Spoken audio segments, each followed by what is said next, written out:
She knew this could be the last time, but she kept hoping the smile on his face meant he still had more time left. The lights were warm, the room was full of laughter and gentle music, but her heart was quietly shaking, whispering a quiet truth she was not ready to face. She felt every second like a memory being written before it was even lived, and deep inside she feared this moment would change everything forever. Now, if your heart is already feeling this moment, stay with us. Listen closely and hold on gently with love, always. It was supposed to be a happy farewell party, a celebration filled with family, friends, laughter, and memories. They had planned it for weeks, picking old photos, favorite songs, and things that once made them laugh until their eyes filled with tears. Mark tried to seem strong. He joked with everyone, making them smile, hiding the pain behind his tired eyes and shaky breath. She watched him, memorizing every smile, every breath, every gentle glance. He raised his glass, thanking everyone for being there, for loving him, for making life feel beautiful even when days were hard. His voice shook a little, but he kept going with fragile strength. He looked at her often like she was his strength and his safe place. She stood close, not speaking much, only smiling back at him. She felt like every word he spoke was a gentle goodbye, wrapped softly so no one else could see it.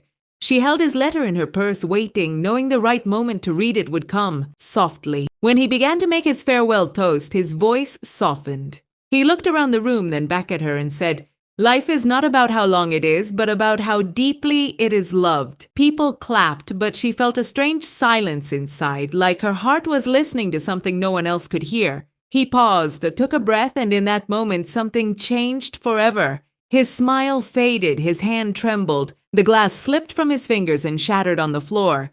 The room gasped, the laughter stopped, and everything felt still and unreal, like the world itself was holding its breath. They rushed to him, calling his name, but his eyes searched only for her.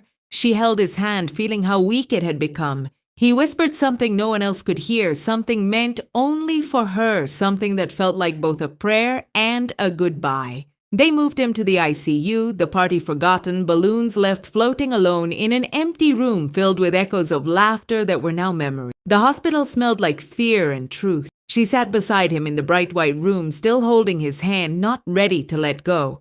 The kids stood at the doorway, scared, silent, holding onto each other and trying not to cry. In the quiet hospital room, he opened his eyes, searching for her as if her presence was the only thing that kept him here. She leaned closer, her eyes full of tears she tried to hide, but they fell anyway. He smiled, the kind of smile that said more than words ever could, full of memories and unspoken goodbyes. She took out the letter he had written days before, the one she had been afraid to open because she knew it held the truth.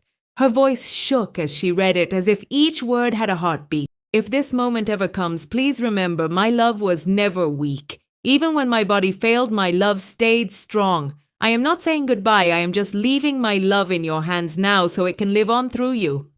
He looked at her with tired eyes that still carried so much love.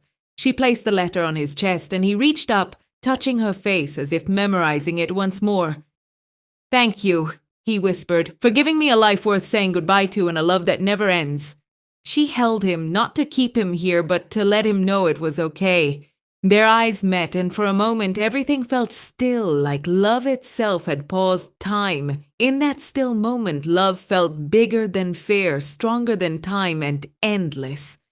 She didn't cry loudly. She just breathed deeply, as if keeping his last words inside her forever.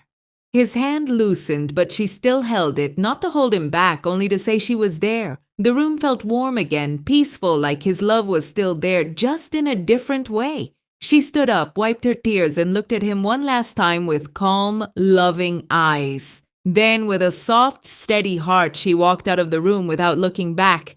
Because sometimes love is not in holding on. Sometimes love is in knowing when to let go. For more emotional updates, make sure to like, comment, and subscribe.